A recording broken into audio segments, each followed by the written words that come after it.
ओम श्री परमात्मने नमः। हंस गीता।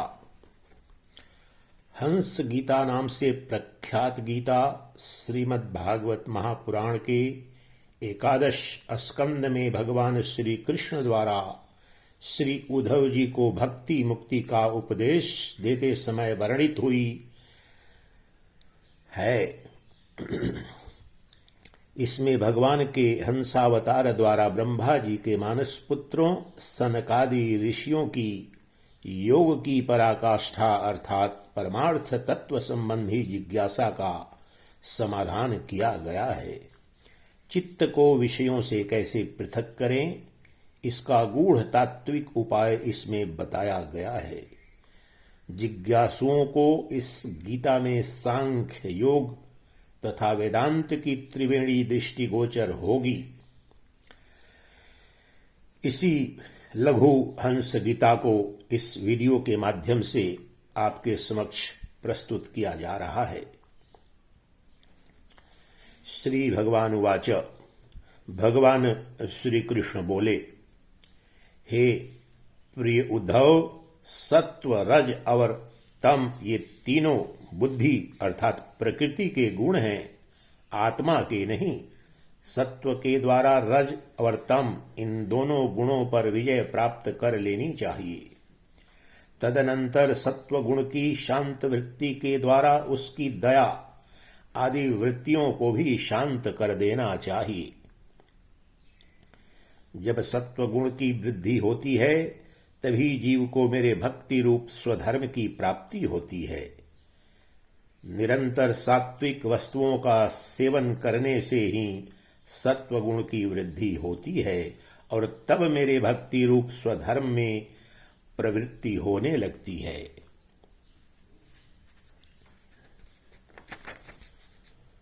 जिस धर्म के पालन से सत्व गुण की वृद्धि हो वही सबसे श्रेष्ठ है। वह धर्म रजोगुण और तमोगुण को नष्ट कर देता है। जब वे दोनों नष्ट हो जाते हैं तब उन्हीं के कारण होने वाला अधर्म भी शीघ्र ही मिट जाता है। शास्त्र, जल, प्रजाजन, देश, समय, कर्म, जन्म, ध्यान, मंत्र और संस्कार ये 10 वस्तुएं यदि सात्विक हों तो सत्व गुण की, राजसिक हों तो रजोगुण की और तामसिक हों तो तमोगुण की वृद्धि करती हैं। इनमें से शास्त्रज्ञ महात्मा जिनकी प्रशंसा करते हैं वे सात्विक हैं, जिनकी निंदा करते हैं वे तामसिक हैं और जिनकी उपेक्षा करते हैं वे वस्तुएं राजसिक हैं। जब तक अपने आत्मा का साक्षात्कार तथा स्थूल सूक्ष्म शरीर और उनके कारण तीनों गुणों की निवृत्ति न हो तब तक मनुष्य को चाहिए कि सत्व गुण की वृद्धि के लिए सात्विक शास्त्र आदि का ही सेवन करे, क्योंकि उससे धर्म की वृद्धि होती है और धर्म की वृद्धि से अंतःकरण शुद्ध होकर आत्म तत्व का ज्ञान होता है।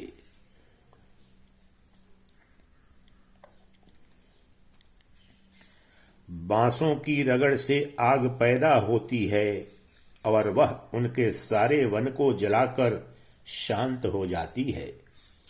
वैसे ही यह शरीर गुणों के वैषम्य से उत्पन्न हुआ है। विचार द्वारा मंथन करने पर इससे ज्ञानाग्नि प्रज्वलित होती है और वह समस्त शरीरों एवं गुणों को भस्म करके स्वयं भी शांत हो जाती है। उद्धव जी ने पूछा, भगवान, प्रायः सभी मनुष्य इस बात को जानते हैं कि विषय विपत्तियों के घर हैं, फिर भी वे कुत्ते, गधे और बकरे के समान दुख सहन करके भी उन्हीं को ही भोगते हैं। इसका क्या कारण है प्रभु? भगवान श्री कृष्ण ने कहा, हे प्रिय उद्धव, जीव जब अज्ञानवश अपने स्वरूप को भूलकर हृदय से सूक्ष्म स्थूल आदि शरीरों में अहं बुद्धि कर बैठता है, जो कि सर्वथा भ्रम ही है, तब उसका सत्व प्रधान मन घोर रजोगुण की ओर झुक जाता है, उससे व्याप्त हो जाता है। बस जहां मन में रजोगुण की प्रधानता हुई कि उसमें संकल्प विकल्पों का तांता बंध जाता है।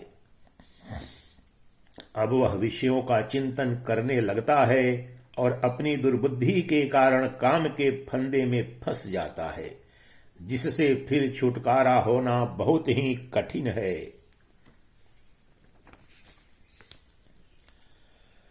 अब वह अज्ञानी कामवश अनेकों प्रकार के कर्म करने लगता है और इंद्रियों के वश होकर यह जान कर भी कि इन कर्मों का अंतिम फल दुख ही है, उन्हीं को करता है।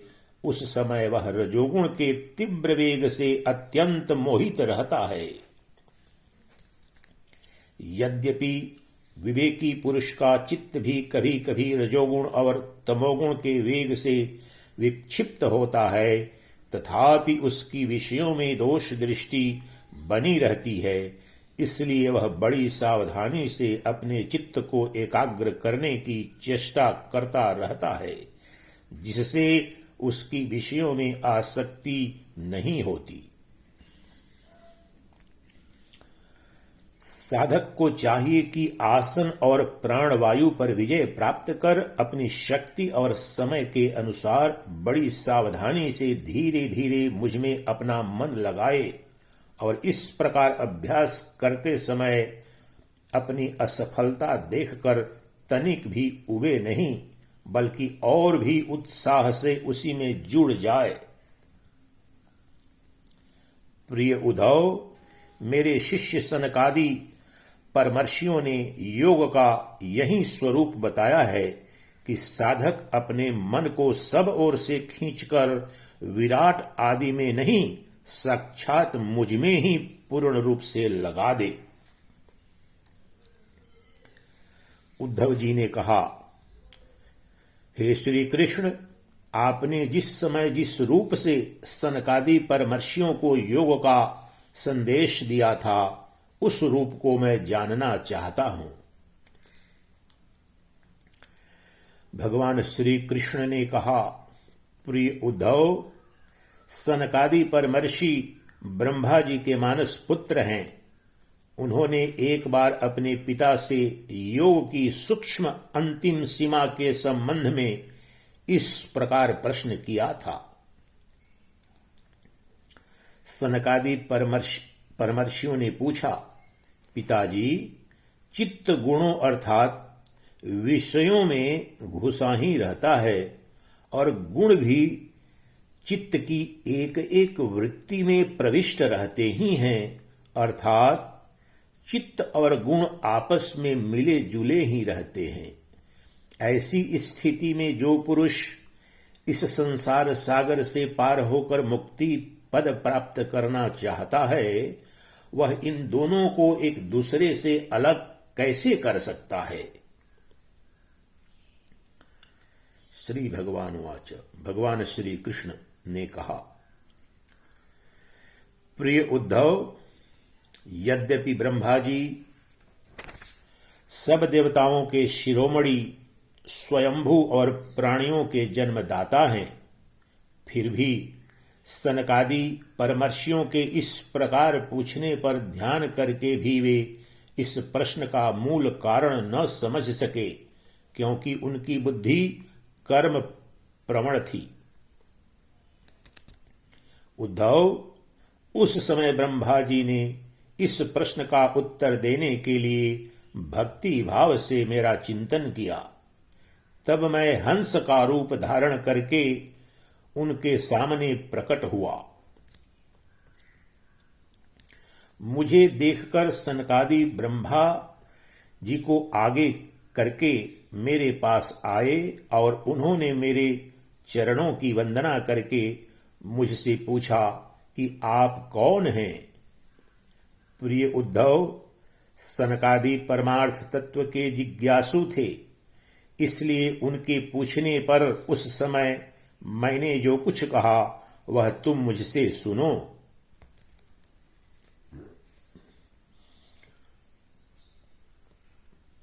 ब्राह्मणों, यदि परमार्थ रूप वस्तु नानात्व से सर्वथा रहित है, तब आत्मा के संबंध में आप लोगों का ऐसा प्रश्न कैसे युक्ति संगत हो सकता है?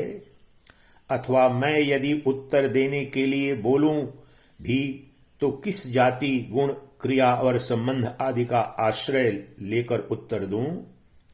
देवता, मनुष्य, पशु, पक्षी आदि सभी शरीर पंचभूतात्मक होने के कारण अभिन्न ही हैं और परमार्थ रूप से भी अभिन्न हैं। ऐसी स्थिति में आप कौन हैं? आप लोगों का यह प्रश्न ही केवल वाणी का व्यवहार है, विचार पूर्वक नहीं है, अतः निरर्थक है। पुत्रों,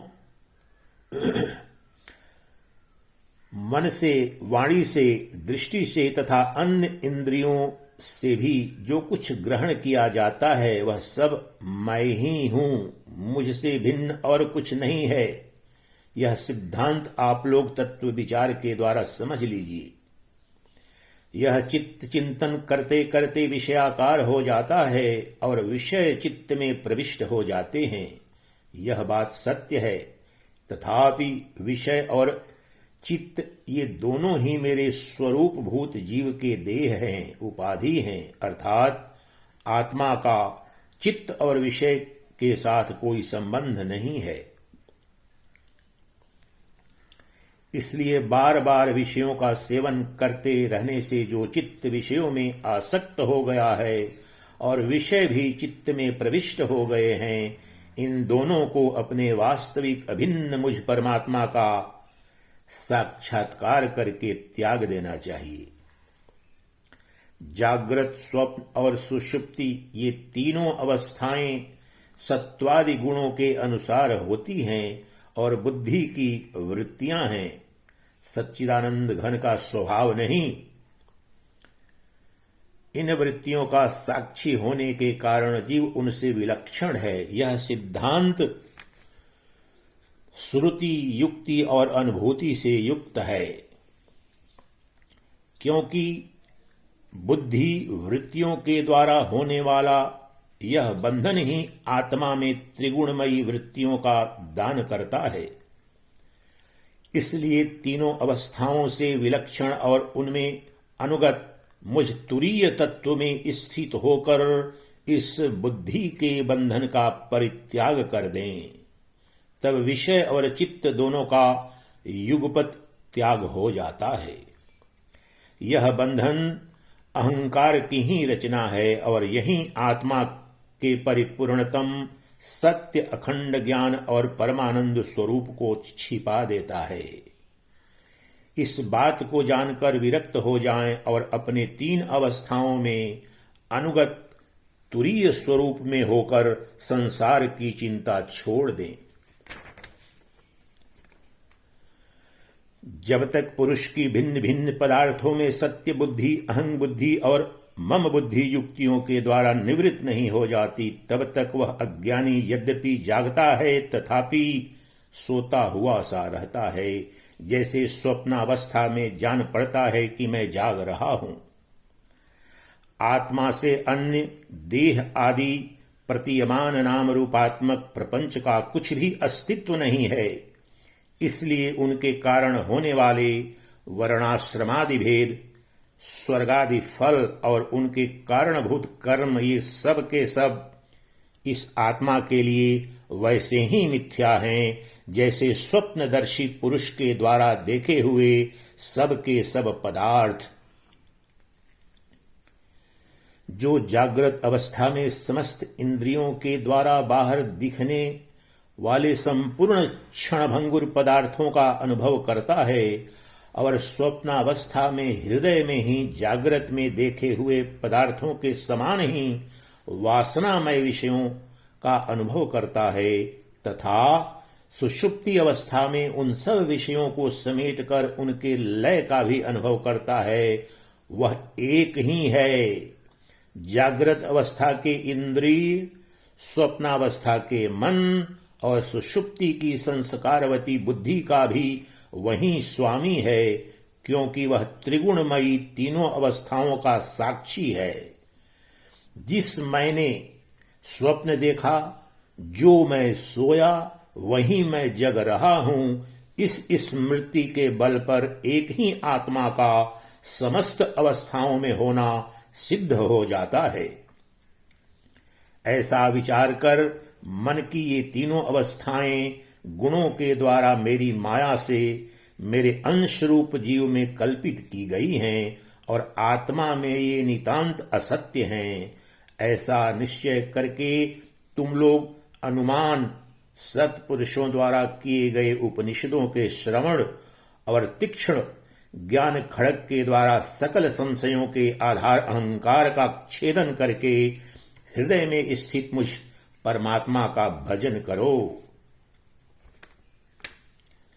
यह जगत मन का विलास है, दिखने पर भी नष्ट प्राय है। अलात चक्र लुकारियों की बनेठी के समान अत्यंत चंचल और ब्रह्म मात्र है, ऐसा समझें। ज्ञाता और ज्ञेय के भेद से रहित एक ज्ञान स्वरूप आत्मा ही अनेक सा प्रतीत हो रहा है।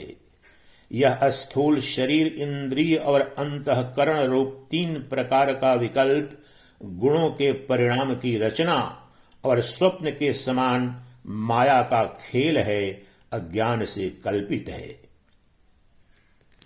इसलिए उस देहादि रूप दृश्य से दृष्टि हटाकर तृष्णा रहित इंद्रियों के व्यापार से हीन और निरीह होकर आत्मानंद के अनुभव में मग्न हो जाएं।